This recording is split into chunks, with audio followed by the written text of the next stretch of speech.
بادشاہوں کے کام آج کا ایک موضوع سر، اور لوگوں کے اندر ایک تجسس ہوتا ہے قصے پڑھنے کا، بادشاہوں کے، اور ہسٹری جو ہے وہ پڑھنے کا، اس کا مطالعہ کرنے کا.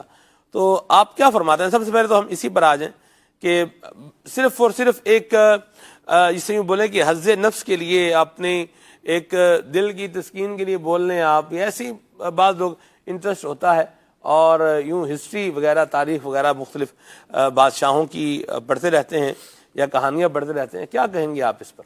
الحمدللہ رب العالمین والصلاة والسلام علی سید المرسلین، اما بعد فاعوذ باللہ من الشیطان الرجیم، بسم اللہ الرحمن الرحیم. سلمان بھائی، کام ایک ہوتا ہے، اس کے مقاصد مختلف ہو سکتے ہیں. صحیح. تو ہم آج ظاہر ہے کہ موضوع لے کے بیٹھے بادشاہوں کے کام، جی. اور ہمارا مقصد جو میں اپنے الفاظ میں اگر بیان کروں جی. وہ یہ ہے کہ ہم تاریخ سے سبق سیکھیں، صحیح. اپنا حال بہتر کریں اور اچھے مستقبل کی توقع رکھیں. صحیح. کہ ہم تاریخ سے جب سبق سیکھتے ہیں کہ جو زمانے گزر گئے، جی. اس دور میں کیا ہوا تھا، لوگ کس طرح رہتے تھے، تو وہاں سے جیسے ہی کوئی ہمیں عبرتناک چیز ملے جی. تو ہم اپنی زندگی کو بہتر اور مثبت بنانے کے لیے استعمال کریں. جی. اور اگر ہمیں منفی چیز ملے، نیگیٹو، تو ہم اپنی زندگی کو نیگیٹو بننے سے بچانے کے لیے استعمال کریں. اب بادشاہوں کی تاریخ بھی اتنی ہی پرانی ہے جتنی یہ تاریخ پرانی ہے. صحیح. اور قرآن پاک میں جو مضامین کی تقسیم کی علماء نے، جی. کہ اس میں 5 قسم کے مضامین ہیں، ان میں سے ایک یہ ہیں کہ سابقہ قوموں کے احوال، جو پچھلی قومیں گزر چکی تھی، جی. ان کے حالات بھی بیان کیے گئے. اب انہی میں بادشاہ بھی شامل ہیں، جس طرح آپ نے آج آیت پڑھی فرعون کے بارے میں. تو یہ بدبخت ایسا تھا کہ اس نے بادشاہی کے بعد جو اس کو اختیارات حاصل ہوئے، جی. کہ سیاہ و سفید کا مالک جیسے ہو جاتا ہے، صحیح. تو اس کا مطلب دماغ اتنا خراب ہوا کہ اس نے معاذ اللہ خدائی کا دعویٰ کر دیا. اور پھر اس دعوے کو اتنا اس نے اپنے آپ کو بچانے کی کوشش کی کہ جب اس کو یہ پتہ لگا کہ ایک بچہ پیدا ہونے والا ہے جو تیری بادشاہی کو چیلنج کرے گا، اس نے ہزاروں لاکھوں بچے مروا دیے. بالکل پیدا ہوتے ہی بچے مار دیے. لیکن اللہ تبارک و تعالیٰ کی شان دیکھیں، اس کی قدرت کے نظارے دیکھیں کہ حضرت موسیٰ علیہ نبینا علیہ الصلوۃ والسلام اسی کے محل میں جو نہر ہے وہاں تک پہنچتے ہیں کہ ان کی والدہ نے بادشاہ کے آدمیوں کے خوف سے ان کو ایک وہ لکڑی کا باکس نما بنا کے اس میں ڈال کے تو پانی کے بہاؤ پر چھوڑ دیا تھا. اب وہ پانی جو ہے وہ فرعون کے محل سے بھی گزرتا تھا نہر کی صورت میں. تو فرعون کی جو بیوی تھیں وہ حضرت آسیہ مومنہ تھیں، حضرت موسیٰ علیہ السلام پر ایمان لے آئی تھیں. انہوں نے دیکھا اب بیوی جب بولے تو بادشاہ بھی پھر شوہر ہوتا ہے. صحیح. تو اس نے کہا کہ ہم تو بچے کو رکھیں گے. اس نے بھی کافی یعنی کہ کوشش کی. جب اس کو شک پڑا کہ وہ داڑھی نوچ لی تھی فرعون کی، تو داڑھی پکڑ کے ایک تھپڑ بھی رسید کیا تھا. تو اور وہ بھی لکھا ہے، تفسیر میں لکھا ہے زناٹے دار تھپڑ. زناٹے دار. اور میں تو سوچ رہا ہوں کہ تھپڑے موسوی جو پڑا ہوگا فرعون کو، تو دن میں تارے ضرور نظر آئے ہوں گے جن کا تھپڑ جو ہے نا وہ آنکھ نکال دے فرشتے کی. اللہ فرعون کو پڑا ہوگا تو کیا ہوگا. اللہ. بلکہ ایک وہ ظالم شخص تھا نا، وہ تو جان سے ہی گزر گیا تھا. ایسی بات. بہرحال اتنی طاقت تھی حضرت موسیٰ نبی علیہ الصلوۃ والسلام نے. تو وہ جب داڑھی نوچی تو وہ تھوڑا سا سمجھ گئے کہ بادشاہ جو ہے نا یہ عام افراد سے غیر معمولی ہوتے ہیں. صحیح. چاہے اچھے ہوں چاہے برے ہوں. صحیح. تو اس کو تھوڑا سا خدشہ سا ہوا کہ کہیں یہ وہی بچہ نہ ہو. تو حضرت آسیہ رضی اللہ تعالی عنہا نے انہوں نے کہا بچہ ہے. انہوں نے کہا بچہ ہے تو پھر ٹھیک ہے. انہوں نے کہا کہ آپ جلتا ہوا کوئلہ دو سلگتا ہوا، دیکھو کیا کرتا ہے. تو وہ سلگتا ہوا کوئلہ لایا گیا تو وہ چمک رہا تھا. تو آپ نے اٹھا کر اپنی زبان پر رکھ لیا. تو اس سے ایک خاص قسم کی رکاوٹ بولنے میں آئی، لیکن وہ ایسی رکاوٹ نہیں تھی کہ جس کی وجہ سے کوئی عیب پیدا ہو. تو یہ تھا اللہ تبارک و تعالیٰ کا کرنا اور فرعون کا اپنا دفاع کرنا. لوگوں نے یہ تفاسیر میں یہ لکھا ہے کہ فرعون کو کبھی سر درد بھی نہیں ہوا تھا, کہ بالکل عافیت میں رہا. اگر اس کو سر درد بھی ہوتا نا تو یہ خدائی کے دعوے سے توبہ کر لیتا. اور پھر یہ اس نے بہت کچھ ظلم ڈھائے. اب یہ قرآن پاک کے حوالے سے میں کہہ رہا ہوں نا, قرآن پاک میں تذکرہ ہے فرعون کا. تو اب جب وہ حضرت موسیٰ علیہ نبینا علیہ الصلوۃ والسلام کے حوالے سے اس نے ظلم ڈھانا شروع کیے, اور پھر بہت ساری ان کے وہ کیا کہہ لیں اس کو, وہ خلا پیش آئے, بہت ساری آزمائشیں پیش آئیں. حضرت موسیٰ علیہ نبینا علیہ الصلوۃ والسلام کو اپنا علاقہ چھوڑ کے کافی عرصہ دور بھی رہنا پڑا. تو فرعون کے انجام کا تذکرہ بھی کیا گیا کہ یہ دریائے نیل میں ڈوب گیا تھا. تو یہ بادشاہوں کے جو کام ہوتے ہیں نا, ان کو زندہ رکھتے ہیں, چاہے اچھے ہوں چاہے برے ہوں. کیونکہ تاریخ لکھنے والے جب لکھ رہے ہوتے ہیں تو بادشاہ ان میں نمایاں ہوتا ہے. صحیح. تو اب بادشاہ کے برے کام تھے, وہ ذکر ہوئے. تو سلمان بھائی طاقت یہ بندے کے کردار کی پیمائش کروا دیتی ہے, کردار بتا دیتی ہے کہ جب ہم پاور میں ہوں, جب ہمارے پاس منصب ہو, تو پھر پتہ لگتا ہے کہ ہم کتنے کنٹرول میں ہیں. اور جب ہم پاور میں نہ ہوں, ہم کمزور ہوں, تب ہماری جرأت کا امتحان ہوتا ہے. تو اختیارات بعض اوقات ایسا دماغ خراب کر دیتے ہیں جیسے کہ فرعون کا ہوا. اچھا, اسی کے ساتھ نمرود کا بھی ذکر آتا ہے کہ نمرود کی بادشاہی تو دنیا پر تھی. 4 ایسے بادشاہ گزرے تاریخ میں, تفسیر جلالین کے حاشیے میں لکھا ہے کہ جن کی حکومت پوری دنیا پر تھی. ان میں سے 2 تو مومن تھے. وہ ایک تو حضرت سلیمان علیہ السلام اور دوسرے اسکندر ذوالقرنین, اور 2 جو ہیں وہ مشرک کافر تھے. ان میں سے ایک نمرود تھا اور ایک بخت نصر. تو یہ 4 بادشاہ گزرے. تب نمرود جب آل اوور ورلڈ اس کی حکومت جاری تھی تو اس کو بھی اپنی بادشاہی کو چیلنج کرنے کا خوف ہو گیا. اسی سلسلے میں حضرت ابراہیم اور ان کی والدہ پر آزمائشیں آئیں, حضرت ابراہیم علیہ السلام اور ان کی والدہ پر. تو پھر ہوتا کیا ہے کہ نمرود کے وہ افعال جو مکروہ ہیں, کبیح ہیں, برے ہیں, وہ بھی منقول ہوئے تاریخ میں کہ کس طرح اس نے اللہ کے نبی کو آگ میں ڈالنے کی کوشش کی, اور ایسی تیاری کی کہ کافی عرصہ لکڑیاں جمع کی گئیں, پھر اس کا الاؤ دہکایا گیا. پھر یہ کہ اب پھینکیں کیسے, قریب جو جائے وہ تو بھن جائے. تو اس نے پھر وہ منجانیک, یعنی وہ دور سے لا کے اس کو اس طرح پش کرتے ہیں نا, جب تو چیز آگے چلی جاتی ہے. تو اس کا ایک تصور آیا. پھر اس میں حضرت ابراہیم علیہ السلام کو بٹھایا گیا اور پھینکا گیا, لیکن اللہ کے حکم سے وہ آگ عافیت والی ٹھنڈی ہوگی, سلامتی والی ٹھنڈی ہوگی. تو نمرود کا حال کیا ہوا تھا؟ نمرود جو ناک پہ مکھی نہ بیٹھنے دے محاورتاً, اس کے دماغ میں مچھر گھس گیا تھا.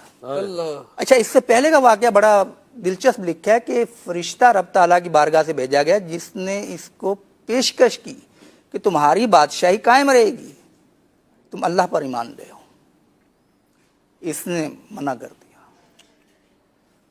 اور پھر اس کے ساتھیوں پر مچھروں نے ایسا حملہ کیا, یہ آنکھوں سے دیکھ تو رہا تھا کہ میرے جو ساتھی ہیں ان کو گزر کیا رہی ہے, لیکن کچھ کر نہیں پا رہا تھا. ایک مچھر اس کے دماغ میں گھس گیا تھا. اب ہوتا کیا تھا کہ دربار میں بھی بیٹھتا, جہاں بھی بیٹھتا, سر پر ایک لاٹھی پڑتی, کچھ چوٹ لگاتا, تب اس کو تھوڑا سا سکون آتا. اور یہ سلسلہ میں پڑھ کے حیران رہ گیا کہ 400 سال جاری رہا یہ مارنے کا. بلکہ یہاں تک سر بیان فرمایا تفاسیر کے اندر کہ نمرود کے دربار کا پہلے ادب یہ تھا جو بھی آئے آگے اس کو سجدہ کرتا. بالکل, پہلے اس کا ادب یہ تھا. اور پھر جب اس کے ناک کے ذریعے دماغ میں مچھر وہ گھس چلا گیا, تو پھر اس کے دربار کا ادب یہ تھا کہ جو بھی آئے گا وہ بادشاہ کے سر میں 2 جوتے مارے گا. اچھا, اس کو پھر وہ چوٹ لگانے والا اس کا ہمدرد اور خیرخواہ اور دوست سمجھا جاتا تھا کہ بڑا جناب اس کا قریبی اور اچھا ہے, کہ جو آتے ہی اس کو سر پہ اس نے ضرب لگائی, چوٹ لگائی ہے. تو یہ اس کا حال تھا. جب فرعون کو بھی کیسی سر اس میں آپ دیکھیں, اس میں ذلت کیسی ہے, ذلت کیسی ہے, بالکل کہ بھئی